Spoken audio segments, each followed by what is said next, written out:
Bismillahirrahmanirrahim. Assalamu alaikum, dear participants. Welcome to this session of textual study of the Quran.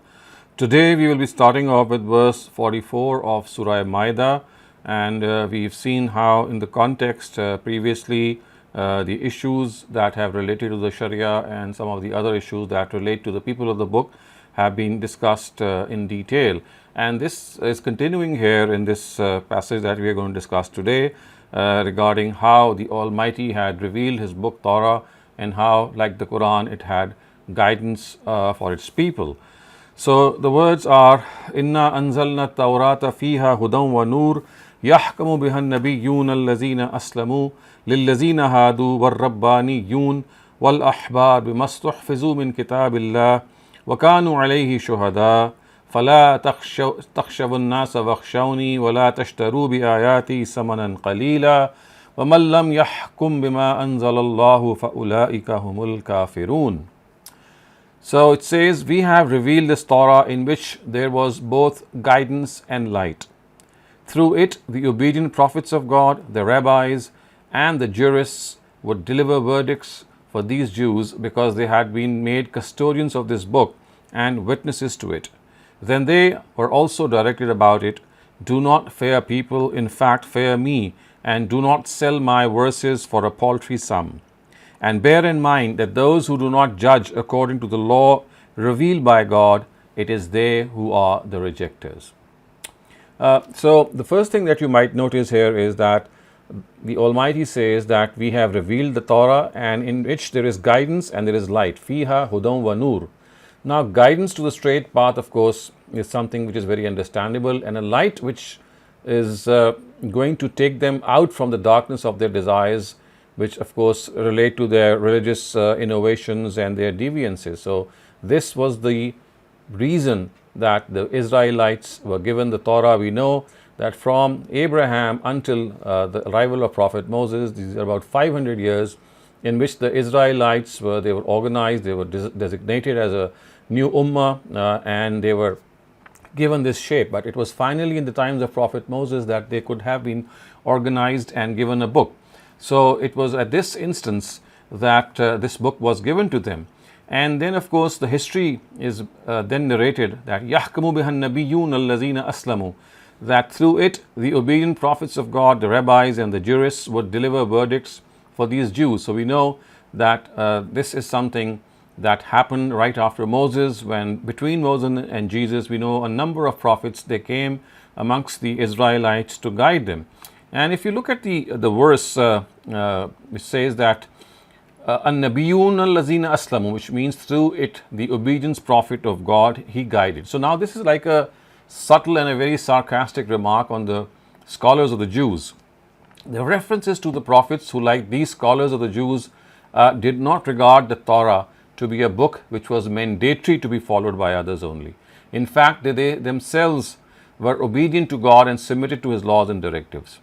So, as I said, the references to people or to prophets who, like these scholars of Jews, did not regard the Torah to be a book which was mandatory to be followed by others only, which means that, of course, they were prophets who wanted to guide them, that they must obey this book, and it's not that something meant for other people.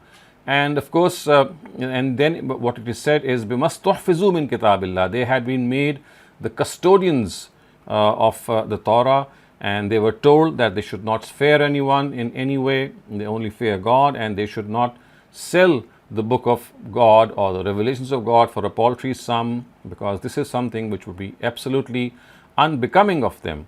Because as it has been said, they were made wakanu alayhi shuhada. The Quran says that they were made witnesses to the book of God.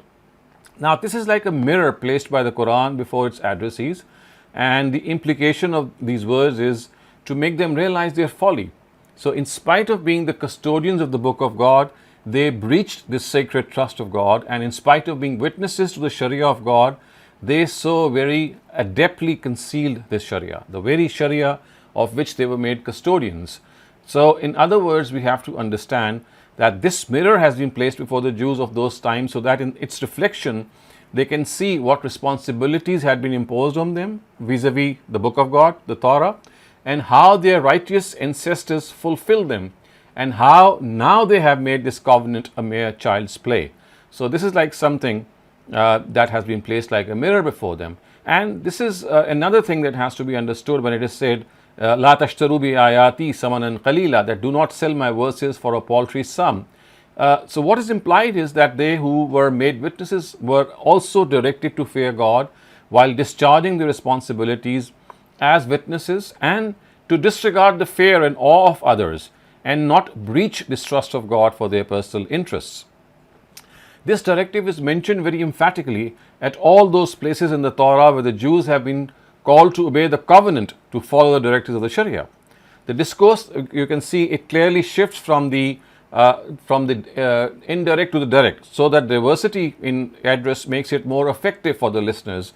So previously it was indirect. It was said that they were made witnesses to it, and then suddenly the address becomes direct. فَلَا تَخْشَوُا النَّاسَ وَخْشَوْنِي, you do not fear other people and fear me.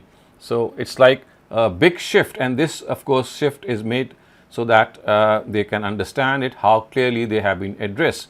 And it is they who are the rejectors. So when it is said that people who do not follow the law of God, وَمَنْ لَمْ يَحْكُمْ بِمَا أَنزَلَ اللَّهُ فَأُولَٰئِكَ هُمُ الْكَافِرُونَ, that they are the peoples who are rejectors, who do not follow the law of God. So although it is said in the context of the Jews, but we can clearly see that the same will apply for Muslims who, in spite of having freedom and authority, do not decide their affairs according to the book of law. And then it is said, وَكَتَبْنَا عَلَيْهِمْ فِيهَا أَنَّ النَّفْسَ بِالنَّفْسِ وَالْعَيْنَ بِالْعَيْنِ وَالْأَنْفَ بِالْأَنْفِ وَالْأُذُنَ بِالْأُذُنِ وَالسِّنَّ بِالسِّنِّ وَالْجُرُوحَ قِصَاصٌ فَمَنْ تَصَدَّقَ بِهِ فَهُوَ كَفَّارَةٌ لَهُ وَمَنْ لَمْ يَحْكُمْ بِمَا أَنزَلَ اللَّهُ فَأُولَٰئِكَ هُمُ الظَّالِمُونَ. And the meaning and the translation is, and in precisely this book we enjoin on them life for life, eye for eye, nose for nose, ear for ear, tooth for tooth, and similarly there is qisas for other wounds also. Then he who forgave it, this will become an atonement for his own self. This is the law of God, and those who do not judge according to the law of God, it is they who are the unjust. So you can clearly see that the law of the Torah is something that was mentioned very clearly. It is the law of qisas, which meant that a limb would be exchanged for a limb. If a limb is injured, then the same limb of the offender will also be punished in the same way. And this is a reference exactly to the law to evade which the Jews wanted to have recourse to the Prophet. So because they did not like this law, we have seen in our previous session last week that they would try to evade their own law and come to the court of the Prophet himself, Prophet Muhammad, so that they could somehow evade this law and be let off. And what exactly was that law?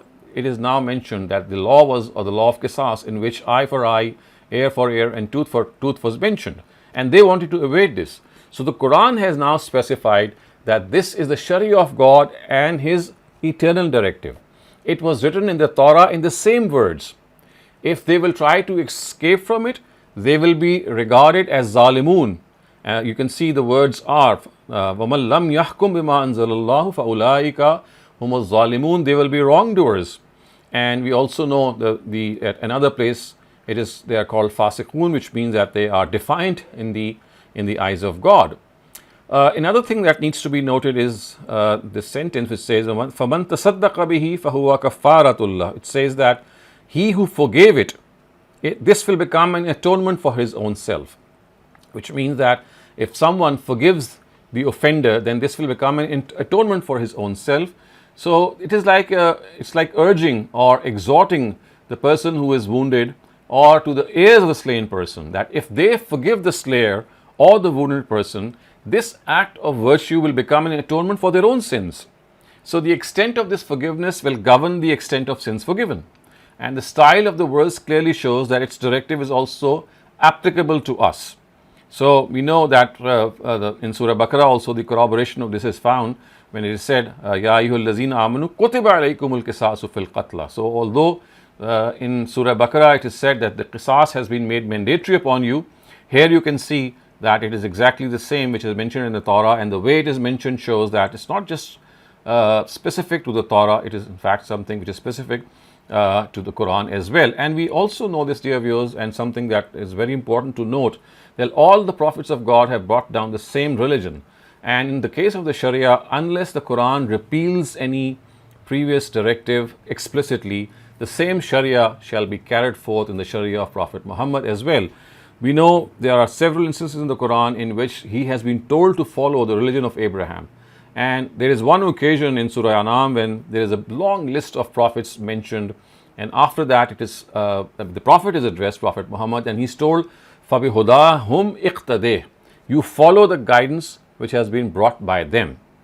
And of course, then there are other instances as well, which clearly shows that the Sharia of the previous prophets of God is equally applicable, even if it is not explicitly mentioned, unless of course it is abrogated, or unless of course it is explicitly somehow done away with.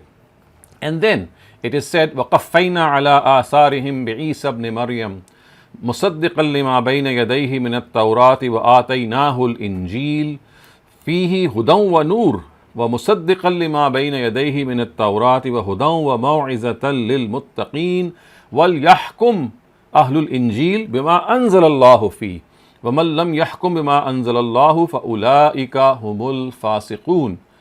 Now again, this is something of a very important nature that we have to understand, that as far as the Quran is concerned, it tells us that what makes the Sharia applicable and how we have to follow it as far as other prophets and religions are concerned, referring of course to the Abrahamic faiths. So if you look at this verse, it starts off by saying, وَكَفَّيْنَا عَلَىٰ آثَارِهِمْ بِعِيسَى بْنِ مَرْيَمَ, in the footsteps of these messengers, referring of course to the messengers which started from earlier messengers and right up to him, right after him, of course, which means that Jesus, who came in the footsteps of the messengers which were sent after Prophet Moses. And what did he do? He corroborated the Torah already present. So it is something that we have to understand, that Jesus did not come in any way to revoke the Torah. He actually came to actually corroborate it and to confirm it. So that is something that we have to understand, that Jesus himself has said in the Torah, in the Injil at one instance, that I have not come to abrogate the Torah. I have not come to abrogate the law of God. I have come to fulfill it. This is something that he has explicitly mentioned in the gospel as well. And the words which are also important to note are مُصَدِّقًا لِمَا بَيْنَ يَدَيْهِ مِنَ التَّوْرَةِ, which means that this is something that he is bound to do, that he is confirming and corroborating the Torah which is already present. And therefore the Sharia that is applicable to the followers of Jesus is the same as the one which is found in the Torah. And therefore we have to understand this, that though the Quran has made it clear in the ultimate sense that just as it is essential for the Jews to follow the law of the Torah, it was equally essential for the followers of Jews to abide by it, except if the Torah specifically mentioned a certain directive for the Jews. We know that there are certain specific directives which are meant for the Jews. And this is something which Ustad Ghamidi has explicitly stated in his tafsir, that the view of Saint Paul is totally baseless when he says that the Sharia of the Torah was only meant for the Israelites, because here you can clearly see that Jesus is telling them that he has come as a person who is going to fulfill this law, as a person who is required to confirm this law and attest to this law. And then it is said, وَآتَيْنَاهُ الْإِنْجِيلَ فِيهِ هُدًى وَنُورٌ, something again that Injil has the same status as the Torah, because about the Injil also the words are, it is Hudan and Nur, it is guidance and light. And it is something that is, as the word says, مُصَدِّقًا لِمَا بَيْنَ يَدَيْهِ مِنَ التَّوْرَةِ, that it actually, the gospel is not mentioned here before the Quran. It was the Torah which had the status of the real divine book. So the Psalms and the gospel, we know there are scriptures which are like ancillary scriptures to the Torah. And what is being said here is that وَآتَيْنَاهُ الْإِنْجِيلَ, that Jesus was given the gospel, and it was something that was confirming the Torah, and it had guidance and something of light in it, and guidance and advice in it. And وَلْيَحْكُمْ أَهْلُ الْإِنْجِيلِ بِمَا أَنزَلَ اللَّهُ فِيهِ, that the people were required to follow what was found in it, and it was something that was totally an obligation. وَلْيَحْكُمْ أَهْلُ الْإِنْجِيلِ بِمَا أَنزَلَ اللَّهُ فِيهِ, that the people of the Injil must follow what has been revealed in the Injil. And if they do not do so, وَمَنْ لَمْ يَحْكُمْ بِمَا أَنزَلَ اللَّهُ, then the Quran says, فَأُولَٰئِكَ هُمُ الْفَاسِقُونَ, they are the ones who are defiant. And then it is said, وَأَنزَلْنَا إِلَيْكَ الْكِتَابَ بِالْحَقِّ مُصَدِّقًا لِمَا بَيْنَ يَدَيْهِ مِنَ الْكِتَابِ وَمُهَيْمِنًا عَلَيْهِ فَاحْكُمْ بَيْنَهُمْ بِمَا أَنزَلَ اللَّهُ وَلَا تَتَّبِعْ أَهْوَاءَهُمْ عَمَّا جَاءَكَ مِنَ الْحَقِّ لِكُلٍّ جَعَلْنَا مِنْكُمْ شِرْعَةً وَمِنْهَاجًا وَلَوْ شَاءَ اللَّهُ لَجَعَلَكُمْ أُمَّةً وَاحِدَةً وَلَكِنْ يَبْلُوَكُمْ فِيمَا آتَاكُمْ فَاسْتَبِقُوا الْخَيْرَاتِ إِلَى اللَّهِ مَرْجِعُكُمْ جَمِيعًا فَيُنَبِّئُكُمْ بِمَا كُنْتُمْ فِيهِ تَخْتَلِفُونَ. Then, O Prophet, now this is directly addressing Prophet Muhammad. Then, O Prophet, we have revealed to you the book with truth and in corroboration of the book before it, obviously referring to the Torah, and standing as a guardian over it. Again, referring to the fact that since the Quran is the preserved version of God, we don't have the previous scriptures in their original language and format. So therefore, now the Quran, because of the fact that it has been preserved in its original language, it stands as a guardian, as a muhaymin. So muhaymin is actually a guardian, a protector. If there is a difference between the Torah or the previous scriptures and the Quran, then the Quran will prevail, because we know the words of the Quran are originally preserved, and anything which is against the Quran found in the previous books would necessarily be will have to be amended, and the final version will be the one which is described by the Quran. And this is a fact which even the Christians and the Jews know, that they don't have their own books in their original form. And the basic debate between the Jews and the Christians today also is that we have the final word of God.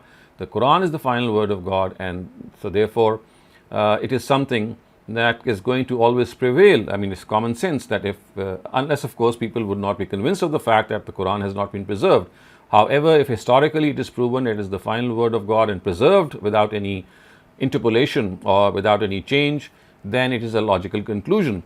But viewers, having said that, in spite of that, we know that still a very large part of even the translated Torah and the Injil consists of directives and content which is very close to the Quran. I can tell you out of my personal experience, and I can tell you out of the experience of many scholars, that maybe even 80% of the previous scriptures are in line, maybe even more, with the Quran.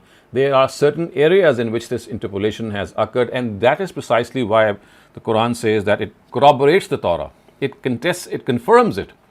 And of course, referring to the fact that it broadly confirms to the guidance. Yes, there are individual areas in which this interpolation has taken place, but then they are few and they can rarely be seen where they are. And therefore, as you can see from this Quranic verse, that the Quran stands as a protector, as a guardian, and for this the Arabic word is muhaymin. You can see this in the second line, muhaymin. So this is something which the Quran has said that you have to follow. فَحْكُمْ بِمَا أَنزَلَ اللَّهُ وَلَا تَتَّبِعْ أَهْوَاءَهُمْ أَمَّا جَاءَكَ مِنَ الْحَقِّ. And it says that in corroboration of the book before it and standing as a guardian over it, therefore give judgment among them according to the guidance revealed by God, and do not yield to their whims by swerving from the truth that has come to you. For each of you we have ordained a Sharia, a line of action. Had God pleased, He could have made you one community, but He did not do so. But He did not do this because He wanted to try you by whatever He has what He has blessed you with. So try to outdo one another in good deeds. إِلَى اللَّهِ مَرْجِعُكُمْ جَمِيعًا. To God shall you all return. فَيُنَبِّئُكُمْ بِمَا كُنْتُمْ فِيهِ تَخْتَلِفُونَ. Then He will disclose upon you all the things in which you have been differing. So again, a very clear warning is sounded here that in no way, I mean, this should happen. But of course, when it is said that this should not happen, it does not mean that the Prophet had any inclination towards swerving from the truth. It is like something in which, although he has been addressed, but the direction of his address is towards his own addressees, that they should know that the Prophet is stern, he will not swerve from the truth, he cannot deviate from it, and he will judge between them he cannot judge between them while following their own desires. And if they go to their jurists, then it is obligatory on them to judge on the basis of the Torah. So it is something which is clearly spelled out in the Quran. And according to the Quran also, one of the important areas it says is وَلِكُلٍّ جَعَلْنَا مِنْكُمْ شِرْعَةً وَمِنْهَاجًا, that for each of you we have ordained a Sharia, which is a line of action. Minhaj and Sharia. Shir'atan wa minhaja. So the second of these is like an explication or an explanation of the former. So when we say that لِكُلٍّ جَعَلْنَا مِنْكُمْ شِرْعَةً وَمِنْهَاجًا, what is the Shara? It is the minhaj. It is the methodology which the Quran has given regarding the correct line of action. So that is why it is said that we have to understand it. And وَلَوْ شَاءَ اللَّهُ لَجَعَلَكُمْ أُمَّةً وَاحِدَةً وَلَكِنْ يَبْلُوَكُمْ فِي مَا آتَاكُمْ. Obviously this is something very easy to understand. God could have created us in a single community, but He wanted to test us. He wanted to see whether we follow our own desires or whether we follow the truth that has been revealed to us. And that is why He has given us this freedom of choice. إِلَى اللَّهِ مَرْجِعُكُمْ جَمِيعًا, that all of us are going to return to God one day. فَيُنَبِّئُكُمْ بِمَا كُنْتُمْ فِيهِ تَخْتَلِفُونَ, and then God is going to judge between us. And the real thing which is said here is فَاسْتَبِقُوا الْخَيْرَاتِ, outdo each other in good works, which means that whenever something is before you, there are things that you do not have under control, but things which are under your control and something which is under your discretion is to do good deeds. And that is precisely what is meant here. فَاسْتَبِقُوا الْخَيْرَاتِ. That's like saying that try as best as you can to outdo each other in a good way, in righteousness, in becoming kind, in becoming affectionate to one another. And if you do not do so, then remember this is something that you would be losing as an opportunity of life. وَأَنِحْكُمْ بَيْنَهُمْ بِمَا أَنزَلَ اللَّهُ وَلَا تَتَّبِعْ أَهْوَاءَهُمْ وَاحْذَرْهُمْ أَنْ يَفْتِنُوكَ عَنْ بَعْضِ مَا أَنزَلَ اللَّهُ إِلَيْكَ فَإِنْ تَوَلَّوْا فَاعْلَمْ أَنَّمَا يُرِيدُ اللَّهُ أَنْ يُصِيبَهُم بِبَعْضِ ذُنُوبِهِمْ وَإِنَّ كَثِيرًا مِنَ النَّاسِ لَفَاسِقُونَ. So now what is being said here is that as far as you are concerned, you must understand that the Quran has been very, very affectionate and kind to you to tell you what's going on. But if you do not do so, then of course this is not something that God can anyway help you. And as the verses say, and the same thing that you judge them according to the law revealed by God, and do not follow their desires, and beware of them lest they turn you away from some part of the guidance which God has revealed to you. Then if they show aversion, be informed that God wants to punish them for some of their sins, and in reality most among these people are defiant. So again, something which is very important has been mentioned in the Quran at several occasions, that when people would like to go astray, God gives them the opportunity to go astray. So as the Quran says, that if you see that some of them have been inflicted by trial, then think that God has given them the respite to do and make hay and do whatever they want. He is going to catch them unaware one time, and then that is going to be something that they would not be able to avoid. وَإِنَّ كَثِيرًا مِنَ النَّاسِ لَفَاسِقُونَ, that in reality most of these people are defiant. And then أَفَحُكْمُ الْجَاهِلِيَّةِ يَبْغُونَ وَمَنْ أَحْسَنُ مِنَ اللَّهِ حُكْمًا لِقَوْمٍ يُوقِنُونَ. Leaving aside the Sharia of God, do they wish to be judged by pagan laws? Even though who can have a better verdict than God for those who have conviction in God and the hereafter. So أَفَحُكْمُ الْجَاهِلِيَّةِ يَبْغُونَ, they actually occur in contrast with Ma Anzalallah, which means on the one hand is the law revealed by God, and on the other hand are their pagan laws. So they are being told that in the presence of this guidance which is being provided to you by God, would you still like to stick to your pagan laws? So it is evident from this very stark contrast that every law which is adopted, leaving aside the law revealed by God, is a pagan law. It's the law of Jahiliyyah, whether it is made in ancient times or even in modern times. And only those adopt it who neither have conviction in God nor in the hereafter, as this verse clearly says, لِقَوْمٍ يُوقِنُونَ. And then, يَا أَيُّهَا الَّذِينَ آمَنُوا لَا تَتَّخِذُوا الْيَهُودَ وَالنَّصَارَى أَوْلِيَاءَ بَعْضُهُمْ أَوْلِيَاءُ بَعْضٍ وَمَنْ يَتَوَلَّهُم مِّنكُمْ فَإِنَّهُ مِنْهُمْ إِنَّ اللَّهَ لَا يَهْدِي الْقَوْمَ الظَّالِمِينَ. Believers, take not these Jews and Christians for your friends. They are friends of one another. And remember that if anyone befriends them in spite of this warning, then he will be counted among them. In reality, God never guides such unjust people. Now, viewers, the most important thing to note here is that the word Yahud and Nasara, or Jews and Christians, is not mentioned here in the absolute sense as if it is covering all the Jews and Christians ever since that time up to today. The word is these Jews and these Nasara.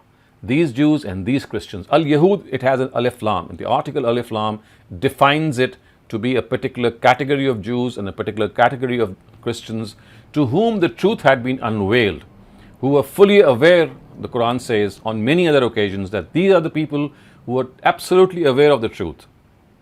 They knew what's going on, but in spite of that, they preferred to look the other way. Not only look the other way, but also deny the truth. So they must not be considered as all Jews and Christians, because these were the Jews and Christians about whom the Almighty had informed the Prophet that they are ones who have intentionally denied.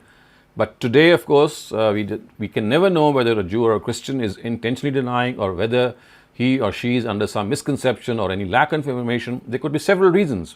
So the same directive is not or cannot be applicable.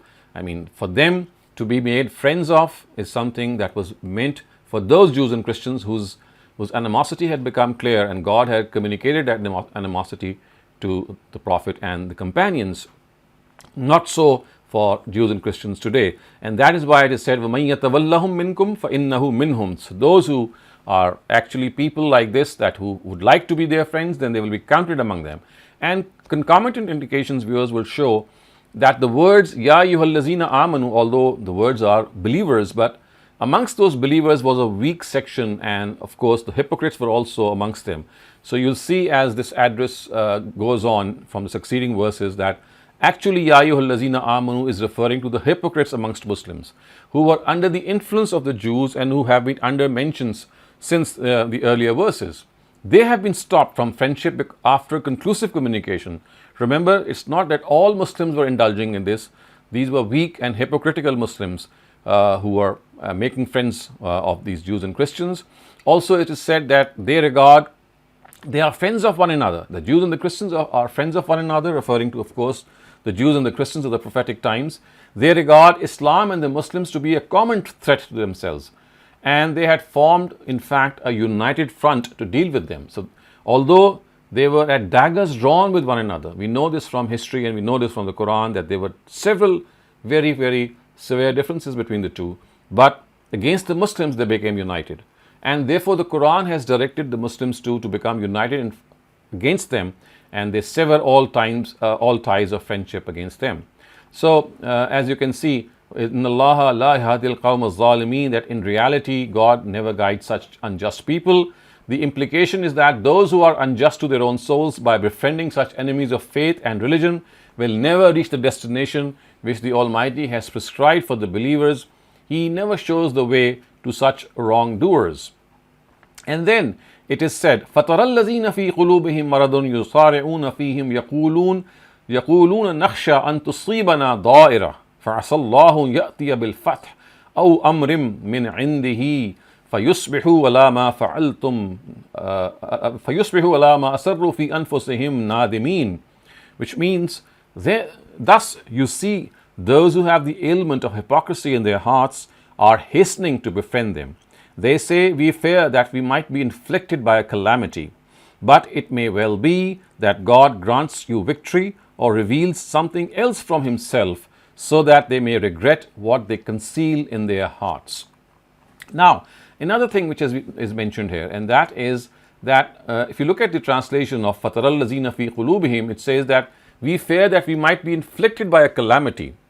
In their own sense, they say, يَقُولُونَ نَخْشَىٰ أَن تُصِيبَنَا ضَائِرَةٌ. So just as the word qala is used for a speech that is delivered by the tongue, it is also used by something which is said in the heart. So when I say something in my heart, the same words will be used. Qala is something which is used in the Quran precisely for the same reason. So yaquluna is something that is also used to say something in the heart.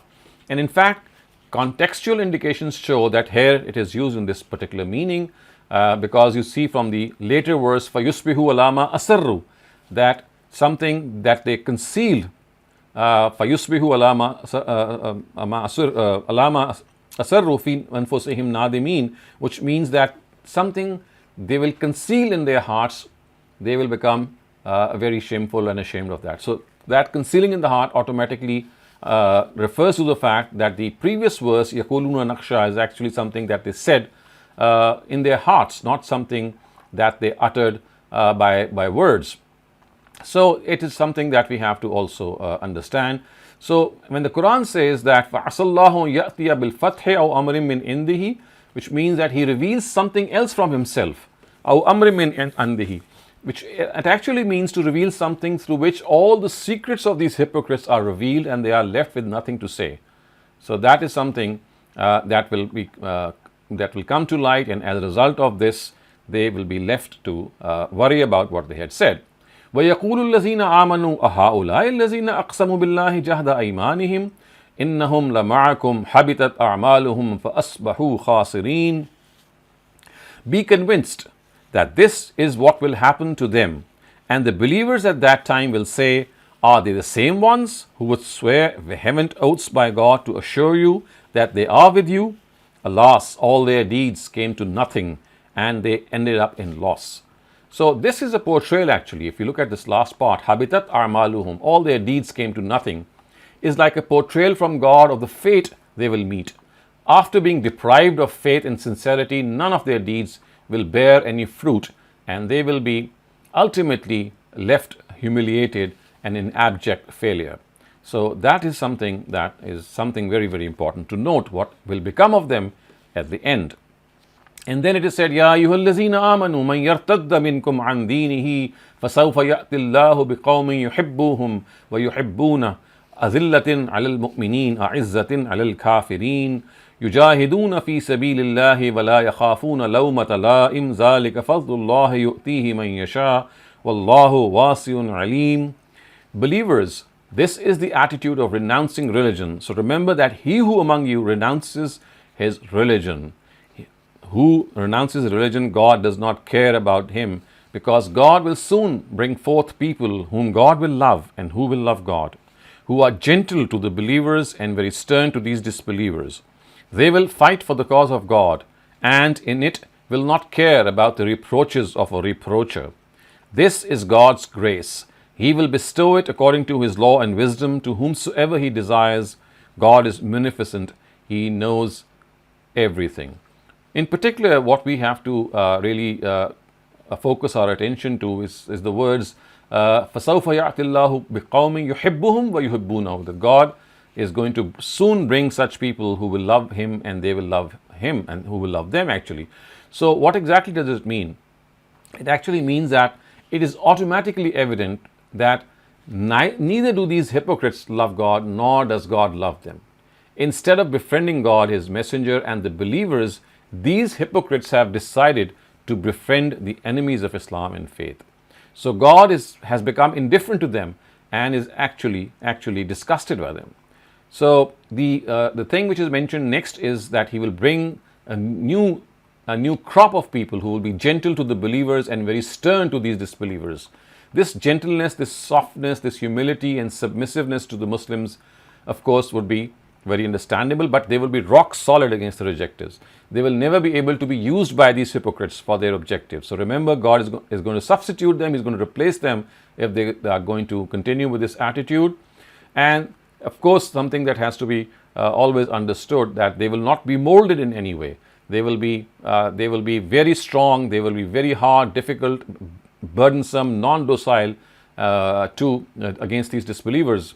So basically, Aziz here is referring to the fact that they will be very, very unyielding to these disbelievers, and they will be really taken to task. And then near the end of the verse, as you can see, the words are La yakhafuna lawmata laim, that they will not care about the reproaches of a reproacher. They will not care what other people are saying. They will not merely vociferously proclaim themselves to be people who tread the path of truth. They will actually form the vanguard of every movement launched for the establishment and propagation of religion. They will participate in this struggle disregarding any advice and rebuke.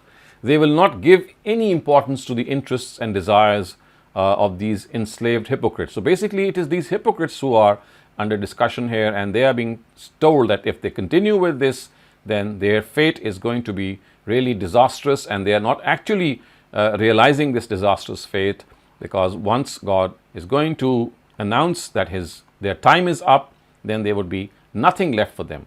So as you can see, it is said that He will bestow according to His law to whomsoever He desires. Zalika fadlullahi yutihi man yasha. This does not mean that He's going to do it in a haphazard way. It only means that He's going to do it according to His law and wisdom, and there will be no one to stop Him. These their deities and their intercessors will not be there to stop the hand of God. They are going to be individuals who would be left aghast, and they will be left at the mercy of God Himself. So then we see, innama waliyukumullahu wa rasuluhu wallazina amanu allazina yuqimuna as-salata wa yu'tuna az-zakata wa hum raqi'un wa man yatawallallaha wa rasulahu wallazina amanu fa inna hizballahi humul ghalibun. They are not your friends. Your friends are in fact God and His messenger, and those believers who with humility and submission adhere diligently to the prayer and pay zakat. And those who befriend God and His messenger and true believers, it is they who will be dominant, because it is God's faction which is to be dominant. So viewers, this is something that we often forget, but this is one of the greatest realities which the Quran continues to remind us of, and that is innama waliyukumullahu wa rasuluhu, that indeed your friends, who are your friends? Your greatest friend is God. Your greatest friend is God and His messenger. They are your true friends, not these Jews and Christians. Of course, they are referring to the Jews and Christians of the times of the Prophet, because they are done for. They are ones who have now realized that the curtain is about to fall for them.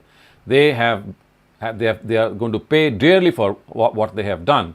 And these believers, they are ones who are not only believers, but they are, as the Quran says, yuqimuna as-salata wa yu'tuna az-zakat, that they submit to God through the prayer and through zakat. So what is implied is that just as without the salah and the zakat, faith is devoid of its essence. Faith is devoid of its essence. Similarly, without humility and submission, the prayer and zakat become mere rituals. This is clearly evident from this part, that if you have to be really ones who offer the prayer and pay zakat with the true essence, then that can only happen with humility and submission. And we know from this that the faction of God's messengers, of course referring to the immediate addressees of His, or the followers of the messengers, and the Quran says that they are bound to remain dominant. This is the law of God that we have continued to study in many sections of the Quran, that His messengers are bound to prevail. The addressees of His messengers who are going to deny these messengers, they are bound to be put down. They will never ever succeed. The faction of God is called Hizbullah, and about it has become it's something of a law of God, fa inna hizballahi humul ghalibun, that the faction of God is going to remain dominant. So with this I have come to an end to today's passage. So we have some time for you to ask questions, and after that we will try and attempt its literal and idiomatic translation. So over to you. Thank you, Bisma. Sir, आपने बताया कि Saint Paul ने मंसूख कर दी थी तौरा की शरिया, तो और कहा कि वो सिर्फ ज्यूस के लिए उसकी it was meant to be. तो सर, डज दिस बाइबल इंजील कंटेन एनी लॉ शरिया? अगर नहीं तो फिर वो किस लॉ को फॉलो करते हैं? नहीं, वो फिर किसी भी लॉ को फॉलो नहीं करते. इंजील के अंदर कोई कानून, कोई लॉ नहीं है. There is no law found in the इंजील. You see, the doctrine which St. Paul introduced was that the Sharia is revoked for them. They don't need to follow the Sharia. All they need to do is believe that Jesus died on the cross for the sins of mankind. If they believe in this, then of course they would be forgiven. For them, salvation is dependent on this belief. Whatever they do, they can confess, they can repent, but if they believe that Jesus died on the cross for their sins and for the sins of mankind, He has atoned their sins. So that is, that is their simple doctrine. They don't think that individual people will be taken to task or punished for what they do, rightly or wrongly. Yes, they should be good individuals and righteousness should be there because that is what Jesus preached them. But as far as the law is concerned, they are not required to follow the law, and all that they need to do is believe that Jesus died for their sins on the cross. Right, sir. Thank you, sir. Anybody else to? Okay, I'm going to ask a question, Dr. Saleem. I don't see any raised hands. My question to you is the Sharia that's mentioned in the Torah. You said a major part of the Torah is still preserved, and The if I content, understood correctly, not the text, but the content.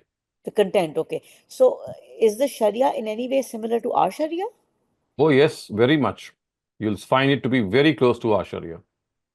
Oh, okay. So the Sharia. So basically, when whatever book Jesus brought, he did not bring the Sharia, but then the Quran came Yeah, down. because you see, Jesus said that he's not come to bring a new Sharia.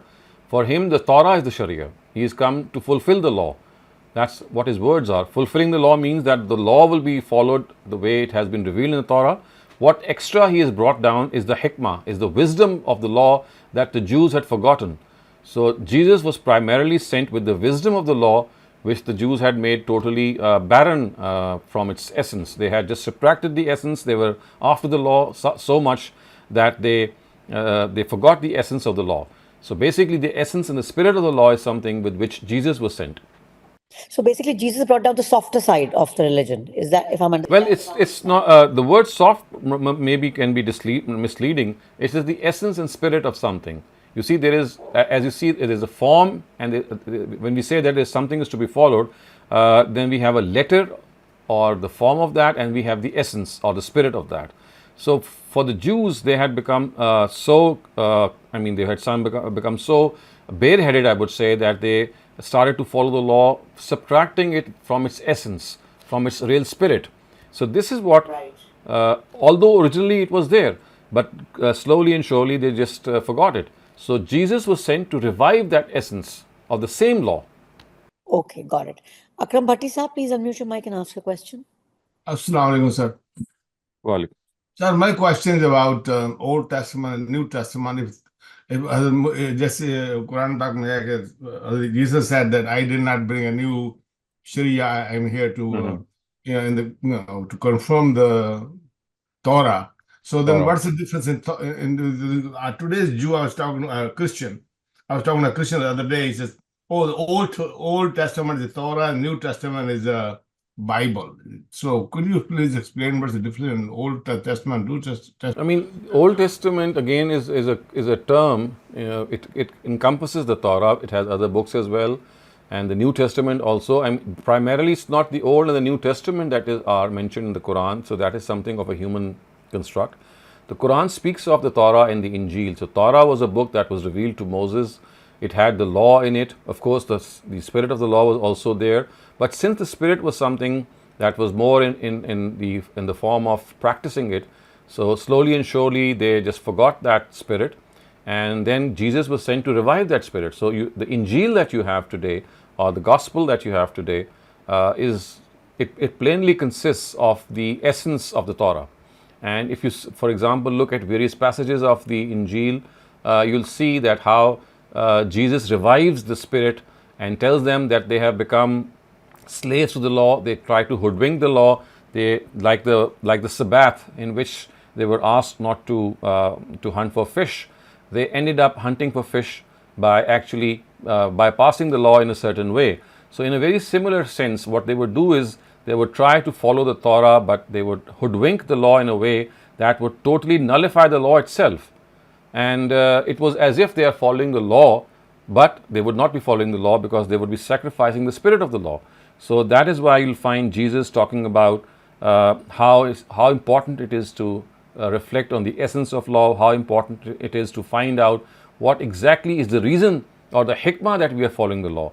And the Gospels is replete with passages in which Jesus gives examples to the Jews and tells to the scholars of the Jews and to, of course, the scholars of not only the scholars but the followers of Moses also. Of course, he was part of them.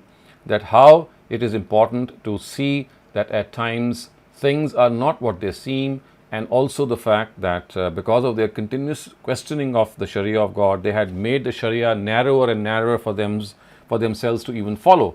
So he was sent as a forerunner to Prophet Muhammad, about whom he had said that I am going to stay there for a while. After me, the prince of this world is coming. All these words are taken from the Gospel of John. He's going to stay with them forever.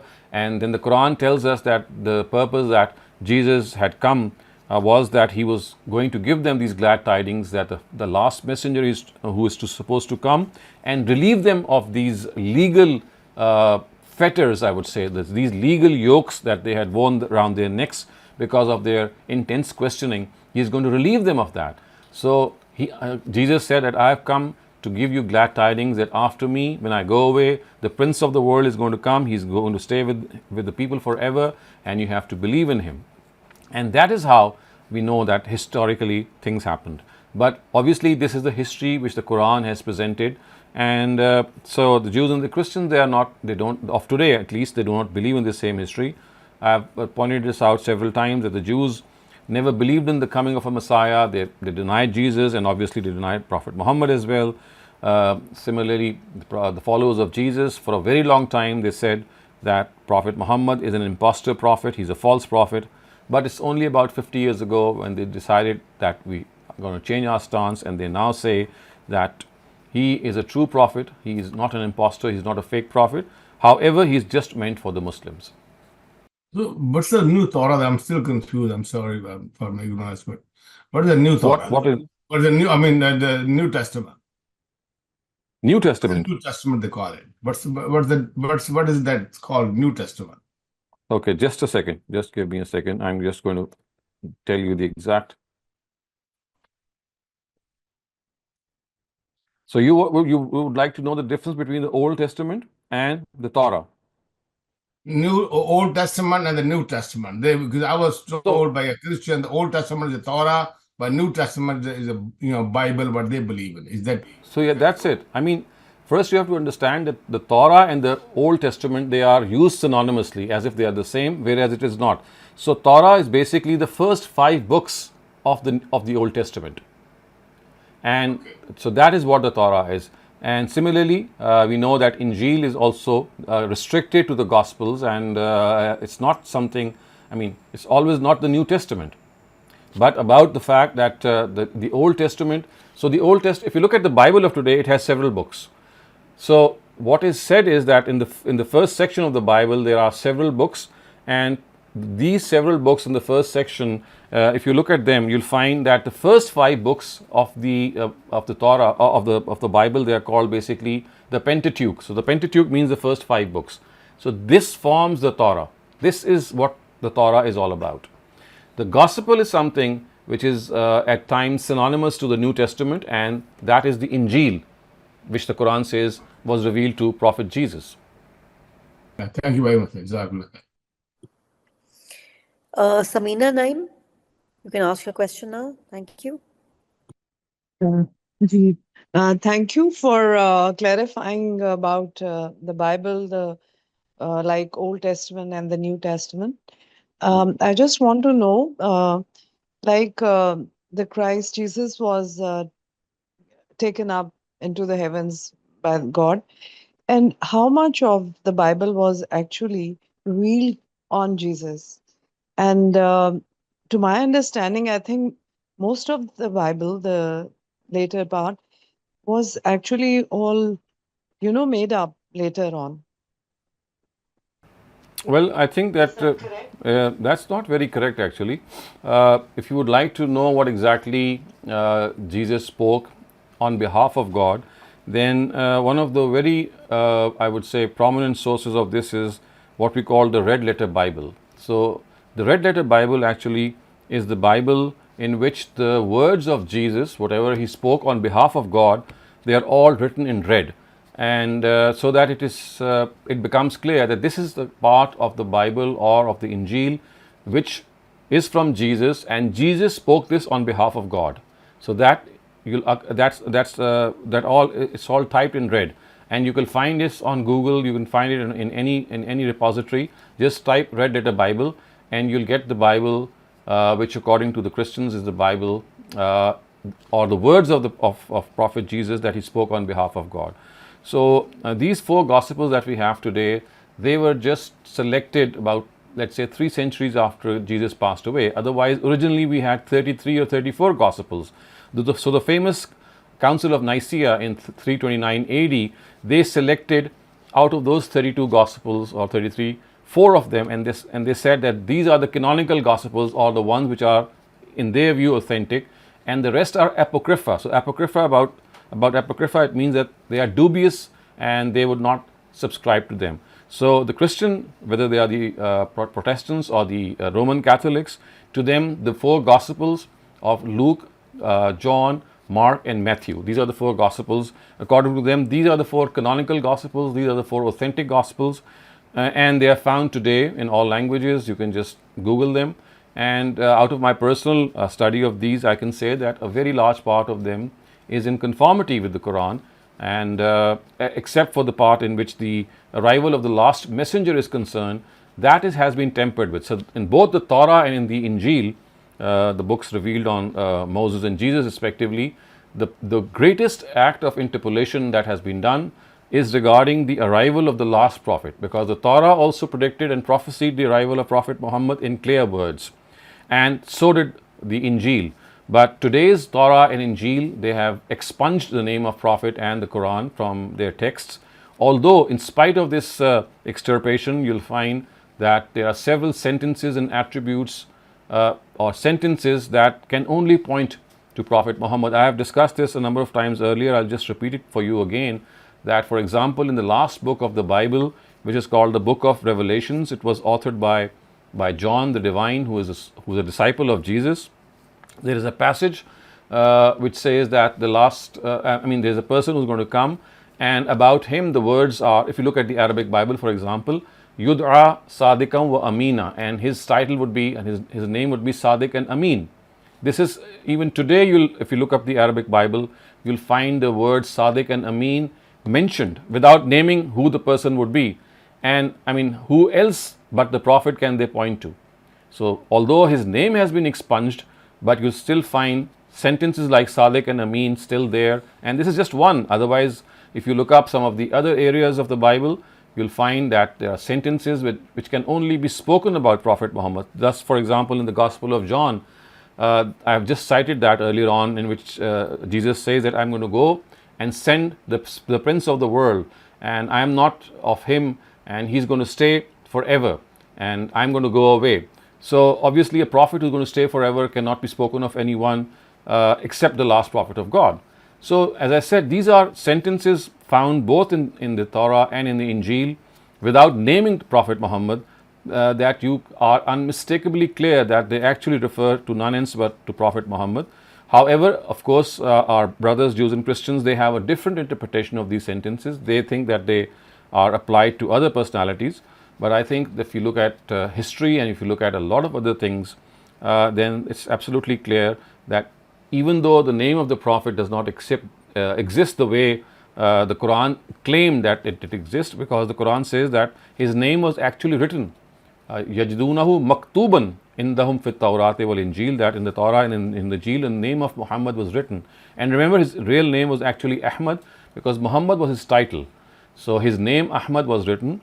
And if you do a little more research, you'll find that in the Syriac version of the Bible, because Jesus spoke Syriac, we find names which are very close to the word Ahmed. And for example, Munhamanna is a Syriac word which actually means someone who has been praised. And Ahmad, we also know in the Arabic language, means someone who has been praised. So these are a lot of, there are a lot of indications, and a lot of work has been done by Muslim scholars on these prophecies and the mention of Prophet Muhammad, not only in the ancient Jewish and Christian scriptures, but also you'll find, for example, in Hindu scriptures, in the Vedas and later scriptures like Mahabharata, etc., in which the arrival of a last prophet has been predicted. So that's a topic in itself, and you'll find a lot of stuff on it from Muslim scholars. Thank you for that, Dr. Saleem. I have a quick question. So, when you mentioned the red letter Bible, the section that's written in red, when Jesus was being given the Injil, was that also being learnt by his disciples, who I'm assuming the Sahaba, for want of a better word? I mean, this is what is alleged. I mean, you see, these Gospels of today, they are more like biography books. They are more like history books, which relate the biography of Jesus. But you see, when you relate the biography of someone, you also preserve his words. So these Gospels are, I mean, very good exemplars of hadith. I mean, just as we have hadith of the Prophet in which his personality is described by the companions, in a very similar way, you'll find that in the Gospels, Jesus speaks, and someone who's writing these Gospels is describing his ministry, the way he spoke, the way he led himself, and a lot of things that he spoke on behalf of God. And so those things that he, according to them, he spoke on behalf of God, were the ones that they colored red so that they don't get mixed up with the historical details. Okay, thank you for that. Naushad Shafqat Saab, please ask your question. Yes, Dr. Saab, Assalamu alaikum. Dr. Saab, the red letter Bible is the message of Jesus, which is typed in red there. Authentic, do we believe in that? And also, just a small thing that the lady who asked before me, before Bisma, one of your lectures, you also mentioned about the great research done by Maulana Maududi with regard to the name Ahmed being mentioned in the Bible. Yes. I would refer her to that also, because that was an excellent lecture. Yes, so that is it's a very good repository that all of you can visit. This is Surah Saf, which is Surah number 61, and I think it is either verse 4 or 5 which mentions the word Ahmad. So if you look at Maulana Maududi's tafsir, which is called Tafhim al-Quran, available in many languages, and you read through the tafsir part of verse number 4 or 5 which mentions the word Ahmad, so he has given up, he's mentioned a very good and a detailed research on how this word was there or could have been there, and how it was tampered with, and how it still has similar synonyms to it present there. So that is something that, yes, you can very ably read, and it's very simple to read as well. No, I was wanting, I asked, my question was with regard to the red letter being authentic. So you see, I mean, it is as authentic as anything can be if you have to read it under the light of the Quran, in the light of the Quran. You see, these are words that Jesus spoke, and most of them, because they relate to morality, they relate to ethical values, and all of these are universal ethical values. So by and large, there is a very small part of it that you can say could be dubious. Otherwise, a very large part of the red letter Bible is very close to the Quran. Thank you, Dr. Saleem. So I have no more raised hands. I just have two off-topic questions that I'll ask in the end, so you can go ahead and do. Okay, so I'm just going to finish off first with the literal and the idiomatic translation. Okay, starting off now. Inna anzalna Tawrata fiha hudan wa nur. Inna, indeed we, anzalna, revealed, at-Tawrah, the Torah, fiha, in it, hudan, guidance, wa, and nur, light. So we revealed the Torah in which is guidance and in which is light. Yahkamu biha an-nabiyyun. Yahkamu biha would mean judge through it. An-nabiyyun, the prophets.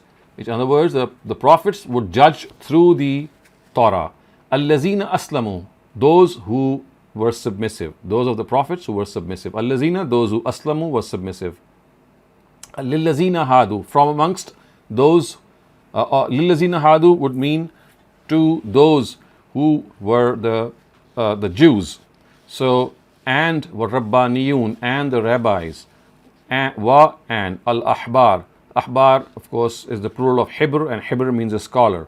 So through it, scholars who were submissive or who were obedient, lillazina hadu, amongst the Jews, they would deliver these verdicts for the Jews, in fact. And besides these Nabiyun, they were also Rabbaniyun and Ahbar. So these are special terms. You know, the word rabbi is the same as Rabbani in Arabic, which means they're rabbis, they're scholars, and Ahbar would refer to their jurists. Bima, because ustuhfizu, they had been made custodians min kitabillah of the book of God. Wa and kanu were alayhi on it shuhada witnesses, and they were witnesses to it. So this is why they were giving verdicts in the light of the Torah. And then as we see, the address becomes direct. Fala takhshawun nas. Fa, therefore, la, not takhsha, fear, annas, people. Fala takhshawun nas, so do not fear people. Wa and ikhshawni, fear me. Wa and la, not tashtaru. Tashtaru means to sell. Bi ayati, my revelations, my verses. Samanan means a sum, amount. Qalila, little. So do not sell my verses, do not sell my revelations for a little sum. Wa and man, he, lam, not, yahkum, decide, bima, regarding, anzalallah, what God has revealed. Fa ulaika, therefore they, hum, certainly, al kafirun, disbelievers. So they who do not. So the word man can also be used for the singular or for the plural.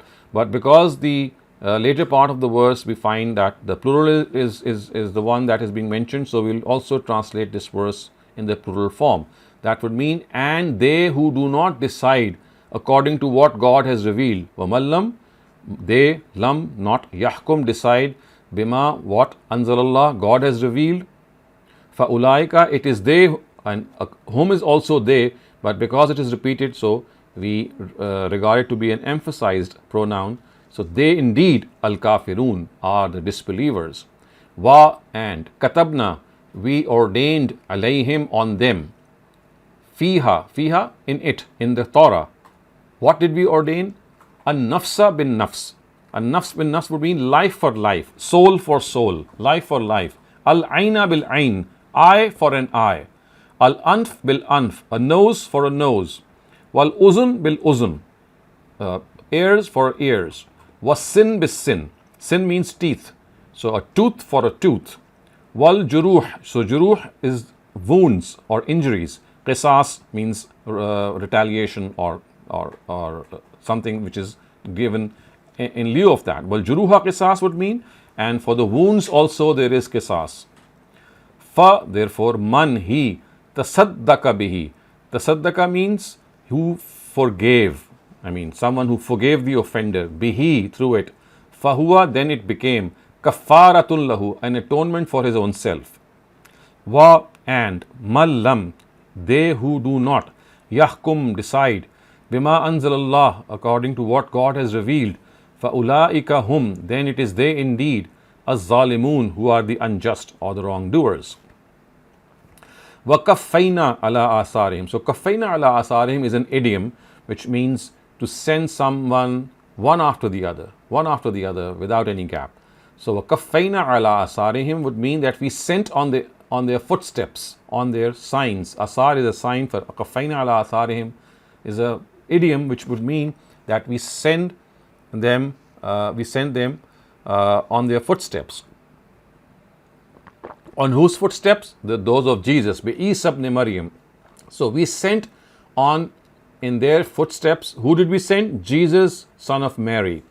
In other words, Jesus, son of Mary, followed the messengers who came after Moses.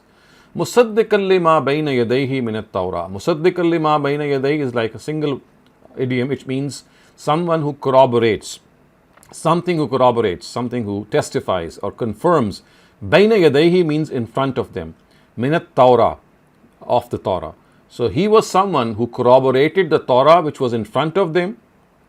Wa atainahu al-Injil, and we gave him the Injil. And we gave Jesus the Injil. Wa atainahu al-Injil. Fihi hudan wa nur. Fihi, in it. Hudan, guidance. Wa, and nur, light. And in it was guidance and light. Wa musaddiqan lima bayna yadayhi min at-Tawrah, and it was something which corroborated the Torah that was before them. Bayna yadayhi, that was before them, which means in front of them. So it corroborated the Torah which was in front of them. Wa hudan, and it was guidance. Wa, and mau'iza, it was advice. lil muttaqeen, for those who are the righteous. It is guidance and light for those who are the righteous. Wal yahkum, let decide. Ahlul Injil, the people of Injil, the people of the gospel. So let the people of the gospel decide. Bima anzalallahu fi, what is found in it.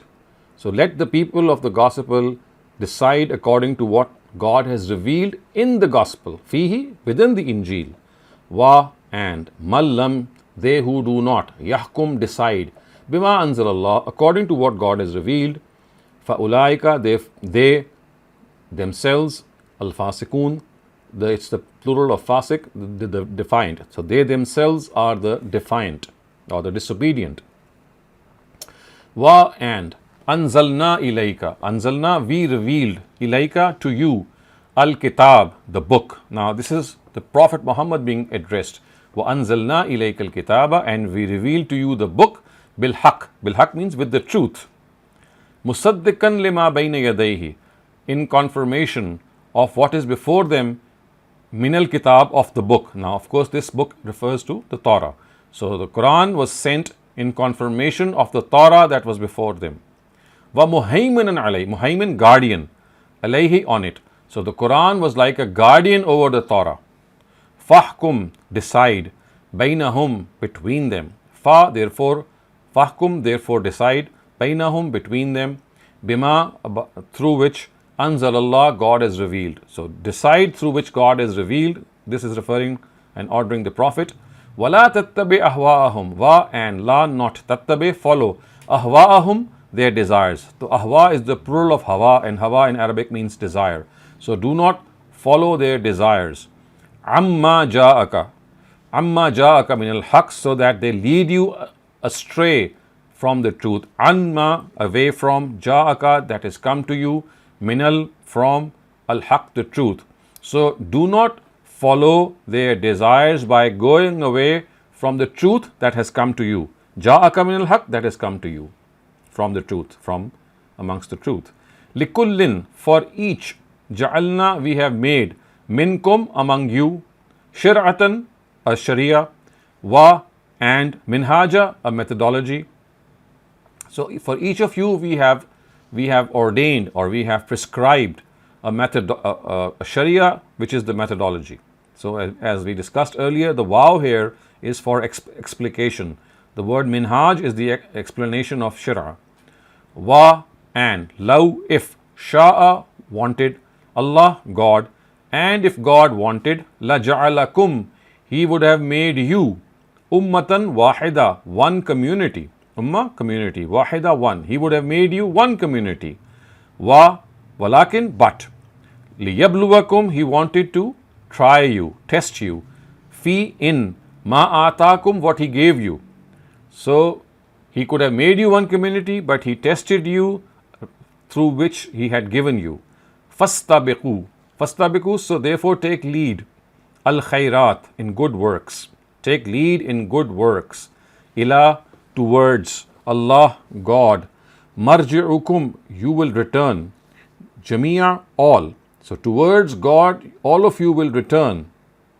Fayunabbi'ukum, then He will inform you. Who? God will inform you. Bima, of, kuntum, you were, fihi, in, takhtalifun, differing. So God will inform you about that in which you were differing. Takhtalifun, doing ikhtilaf or differing. Wa, and that, ihkum or uhkum, of course, when you read it jointly, it would be wa an ihkum, and decide, bainahum, between them, bima anzalallah, with what has been revealed by God. So decide among them according to what God has revealed. Wa, and la, not. Tattabe, follow. Ahwa'ahum, their desires. Wahzarhum, and protect yourself.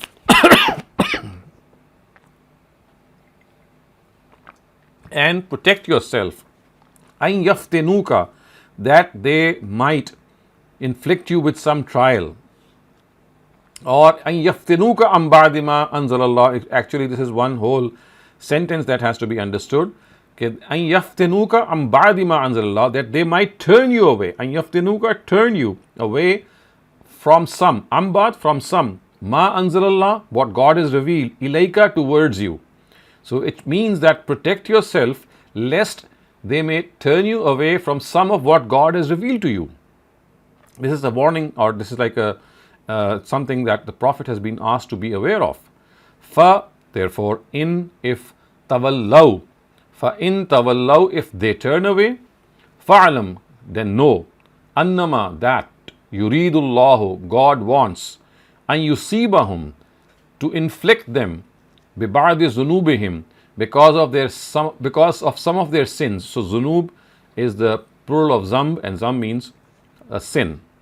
So if they turn away, then know that God wants to inflict them of some of their sins, of course implying that God wants to punish them because of their sins. Wa, and inna, indeed, kathiran, a lot of, minan nas, people. So a lot of people, lafasikun, are fasiq, are defiant. Afa hukmul jahiliyat yabghun. Afa, hukm would mean would they decide. Al jahiliya, the law of pagan, or the law of the jahiliya. Yabghun, they want. So afa hukmul jahiliya literally means would they pass the law of would they pass pagan laws that they are after? So would they decide regarding the pagan laws about which they are after? Or in simple words, that would they like to be judged according to these pagan laws? So would they wish to be judged? Yabghun would mean would they wish to be judged of a hukm al jahiliya, according to the laws of the society which existed in those times, the jahiliya society. Of a hukm al jahiliya yabghun, would they like to be judged by pagan laws? Wa, and man, who, ahsanu, best, minallahi, than God, hukman, with regard to directive, liqawmin yuqinun, for those who have conviction, liqawmin, for those yuqinun, who have iqan or conviction, referring that who can have a better verdict, waman ahsanu minallahi, who can have a better verdict than for those who have conviction in the hereafter, or in God. So basically what is being said is that who can be a more better judge for those who have conviction in the hereafter, referring to, of course, Muslims, and implying that who but God can be the best judge for those who have this iqan or this conviction in the hereafter. Ya ayyuhallazina amanu la tattakhizul yahuda wan nasara awliya. Ya ayyuhallazina amanu, O believers, la, not, tattakhizu, make, al yahud, these Jews, wa, and, an nasara, these Nasara. Remember, the translation is not, do not make friends of all the Jews of all the Nasara. It is these Jews and these Nasara. Awliya, friends. Ba'duhum, each other. Awliya, friends. Ba'd, they. So, O believers, do not make these Jews or these Christians as your friend. They are friends of only one another. Awliya'u, awliya'an, ba'duhum awliya'a ba'd. So this first awliya actually refers to the first verse, that do not make them as friends, because ba'duhum awliya'u ba'd, some of them are the friends of some, obviously referring to the fact that they are friends of one another. Wa, and, man, he, yatawallahum, makes them friend, minkum, from among you, fa innahu, therefore he, minhum, among them. So he who makes friends of them, makes friends with them among you, would be regarded among them. If you make friends with you, if some of you makes friends with them, then those people will be regarded among them. Inna, indeed, Allah, God, la, not, yahdi, guides, al-qawm, people, az-zalimin, the unjust. Indeed, God does not guide the unjust people. Fa, therefore, tara, you see, allazina, those who, fi, in, kulubihim, their hearts, marad, ailment. So those in whose hearts is an ailment, you see them, what do? Yusari'una fihim. Yusari'una means that they would like to become friends fihim, among them, that they would like to take leads. So Sara actually means that they would like to take lead, or they would like to hasten, or they would be very fervent, fihim, to be among them. So they would like to be among them, implying that they would like to be friends with them. Yaquluna, they would say, of course, saying in their heart, Nakhsha means we fear, an tusibana da'ira, that a daira might inflict us. So daira in Arabic means a calamity or a disaster. So they would say in their hearts that if we do so, if we do not make them friends, then of course we would be left alone, and there would be a calamity that might inflict us. فَعَسَى اللَّهُ أَن يَأْتِيَ بِالْفَتْحِ فَعَسَى, indeed, Allah, God, an that يَأْتِيَ بِالْفَتْحِ, He'll bring some victory. أو, or amrim min indihi, or some matter from himself. So something will happen from him. So you see, they were expressing their fear that if we don't make friends with them, then some calamity is bound to fall on us. And فَعَسَى اللَّهُ يَأْتِيَ بِالْفَتْحِ, and it may be that God grants you victory or reveals something else from Himself, which means that He exposes them. فَيُصْبِحُ, and then you become ala on ma asarru, what you concealed, what they concealed, fi anfusihim, in their hearts, nadimin, and you may regret it. So literally what it means that if you see that the people who have this sickness of hypocrisy in their hearts, they are hastening to befriend them. They are yusariuna fihim, they are hastening to be among them.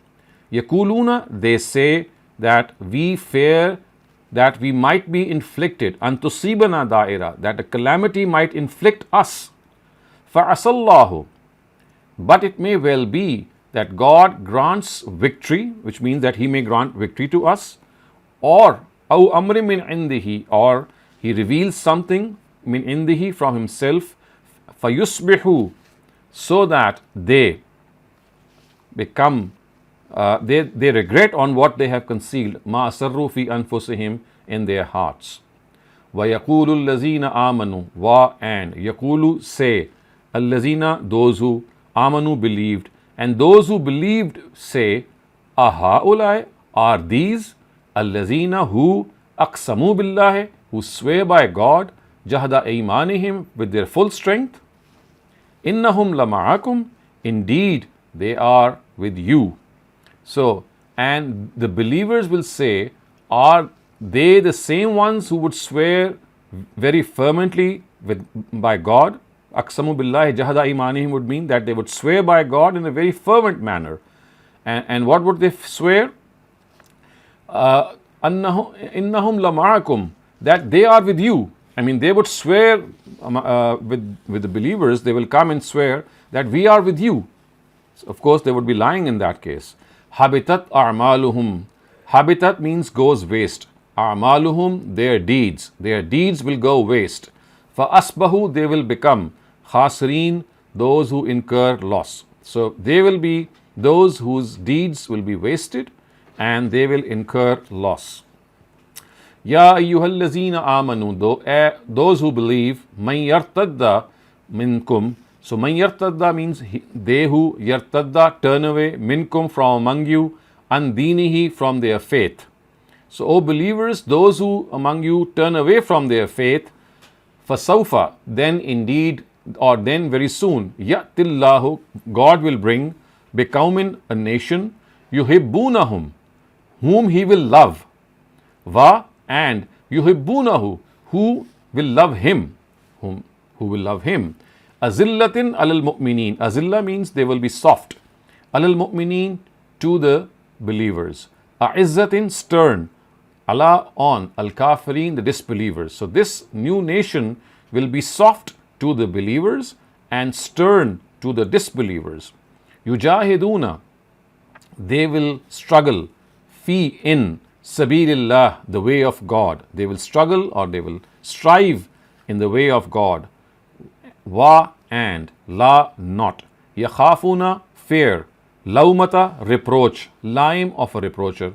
So these will be the one who will strive in the way of God, and they will not fear the reproaches of a reproacher. Zalika, this Fazlullah, God's blessing, yu'tihi, He gives it, man yasha, to whomsoever He wants. So this is God's blessing, who He gives to whomsoever He wants. Wallahu wasi'un alim, and God is someone who is vast or who is munificent, alim, who is aware of everything. So God is munificent and He is aware of everything. Innama, indeed, waliyukum, your friends, Allah, God, and wa, and Rasuluhu, His messenger, wa, and allazina amanu. So indeed, your friends are God and His messenger and those who have believed. And who are those? Allazina yuqimuna salat. They are ones who adhere to the prayer. Wa, and yu'tun, they pay. Zakat, the zakat. So they are ones who are diligent in the prayer. Yuqimuna actually means someone who is diligent, someone who strongly adheres to as-salat, the prayer. Wa yu'tuna zakat, and they give zakat. Wa hum raqi'un, and they are ones who submit or who bend. They are ones who bend. Wa, and man, he, yatawallallaha. So yatawalla means that those who make God his friend. Yatawalla, to make friend. Allah, God. Wa, and Rasulahu, his messenger. Wa, and allazina, those who amanu, those who have believed. So he who makes God his friend and his messenger as his friend and those who believe as his friends. Fa, therefore, inna, indeed, Hizballah, the group of God, the faction of God, whom they, al-ghalibun, prevail. So therefore, those who make God their friend and his messenger his friend and the believers their friend, then remember, fa inna Hizballah, that indeed Hizballah, the faction of God, the group of God, humul ghalibun, are the ones who will prevail, are the ones who will remain ghalib. So, with this we come to an end to the idiomatic and literal translation of the passage that we have just studied. I think we are left with about 10 minutes. If you have any questions regarding what we have studied or even outside our scope, you have the time to raise them. Thank you, Dr. Saleem. I do not see any raised hands right now. If anybody has any questions regarding the passage, please. Akram Bhatti Saab, please ask a question. My question, ma'am, is not regarding the subject, something else. So can I ask? Something regarding that? Okay, then I have a few more questions before you. If Sure. there are no more questions relating to the passage you just studied, then I will be asking the off-topic questions. So, Dr. Saleem, I have a question here asking, when we say the salam in the namaz, who are we saying the salam to? Is it to the angels? No. It is to people, all the people who are on the right side and all those who are on the left side. I mean, it's like, we've just finished our prayer and it is as if we are making a dua, supplicating before God that everyone who is on my right side, whether I see him or not, and everyone who is on my left side, whether I see him or not, I wish peace to him.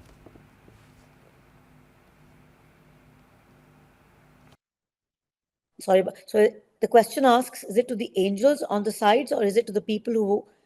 No, it's referring to all people who are on my right side and everyone who is on my left side, not specifically the angels. Okay. Riyaz Sahab, is your question pertaining to the passage or is it an off-topic question? It's some on the topic. Okay, please then, if it's then you can ask your question first, please. Yeah. Go ahead. Okay, but Dr. Saab, my question is, ayah number 51, which says, you translated Yehuda and Nasara. That means, at the time of Yehud and Nasara. But some of the traditional, scholars, they are translating is, generic, that even the Yehud and Nasara. So Right. why then the difference? It is the same. What is it? Grammatical difference or how they are translating? No, actually, this is, grammatically it is possible. The translation that they have done is possible. But you see, when a translation is done, it's not just the grammatical aspect that you have to take into account, but the context of the verse and the context of the whole Quran must also be taken into account. So we have discussed this a number of times, that messengers of God have a very special status, and that is that they unfold the truth to the ultimate extent. And addressees are left with no excuse to deny it. I mean, there is no confusion about it. It is absolutely clear. And if they now deny it, then God tells His messenger that such and such a group of people is denying, not because of any lack of information or confusion, because of arrogance or deliberate intent. Now, this service is something which only God can do, because only He knows what is in the hearts of people. And He could communicate it to His prophets once the institution of Wahi was intact. So, the Quran tells us that the Jews and the Christians of the times of the Prophet, of course, the righteous among them, they accepted faith. But those who did not accept faith, it was out of their arrogance that they did not accept faith. And the truth had been totally exposed to them. They knew he was a true prophet. They knew that they were waiting for this prophet. And so therefore, about them, it was as if they had become their enemies because they were denying the truth.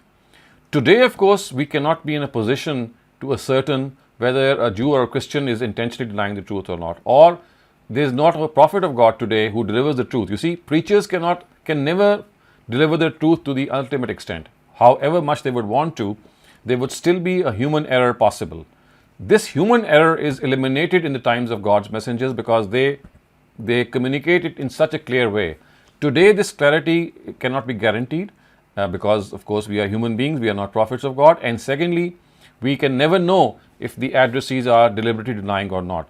So the verse actually relates to people who are intentionally denying a prophet of God. So that is why the translation that we do is that the Alif Lam of Al-Yahud and Nasara is not a generic Alif Lam.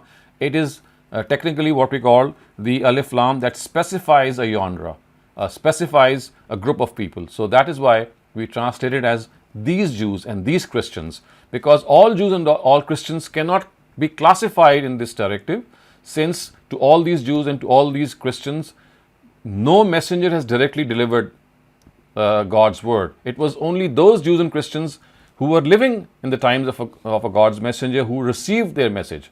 Today, the person of a messenger is not here, is not there for them. So that is why this difference of opinion is there. And this has made a world of difference, by the way, not just here, but on so many occasions in the Quran where jihad and qital and so many other directives are mentioned, by not realizing that a lot of these harsh verses are primarily meant for the immediate addressees who had ended up deliberately denying and who have nothing to do with today's Jews and Christians. Okay, thank you. Shavana, is your question related to the passage? Shavana, is your question related to the passage? नहीं, passage से नहीं है. Achha, then just a second, then I'm going to. And Naushad Shafkat Sahab, is your question related to the passage? No. Okay, then I'm going to come back to you guys. I have another question. Dr. Saleem, I have a chat question where somebody is asking that my question is that I have heard that when you have any kind of a relationship with the opposite gender, the example between a teacher and a student or a classmate, you should not be too frank about it because it carries the risk of evil. So I wanted to ask, because I'm a teacher myself, and during teaching, sometimes there's a little bit of a humor and discussion in the class, and some girls have followed me on Instagram as a teacher. So will all these things also come under frankness? And if not, then what is meant by frankness which should not be? Please. And if he's asking if you can answer this in Urdu. Okay.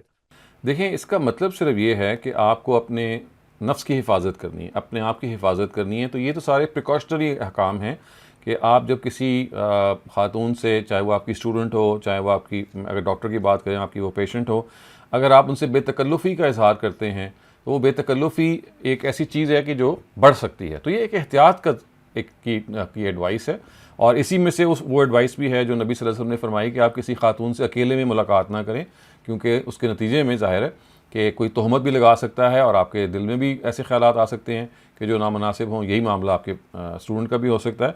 तो ये सारी एहतियाती तदाबीर हैं आपके अपने तज़किये के लिए. तो आप इसको कानून के बजाय तज़किये का मौजू बनाएं और ये देखें कि मुझे अपने आप को पाक और साफ़ रखना है अंदर से, मेरा दिल पाकीज़ा रहे. तो मैं जितनी पाकीज़गी अपने दिल की हासिल करना चाहूँ मैं उसको हासिल कर पाऊँ. आपके सामने जब ये टारगेट होगा तो फिर ये सारे जो मौक़े आपने ज़िक्र किए हैं, आप इसके बारे में ख़ुद मोहतात भी हो जाएंगे और आपको ख़ुद अंदाज़ा हो जाएगा कि मुझे किस हद तक जाना है. Thank you, Dr. Saleem. I have a couple of questions and they're off-topic questions. We have just a minute left. Can I take them? Please go ahead. Please go ahead. Naushad Shafkat Sahab, please, you can ask your question. Dr. Sahab, with regard to the saying of salam at the end of the namaz, isn't the concept that when you say Allahu Akbar for the first time, you are in the presence of, you should feel that you are in the presence of God. And at the end of the namaz, you say salam because you are now leaving that presence and coming back into this world. Would that? I think this is not a very accurate thing. It's just been made up by people. We are still in the presence of God even when we say salam, because so to speak, it's not just a formal presence. Informal presence before God is also something that we have. We always have. So I mean, it should not be taken in this interpretation.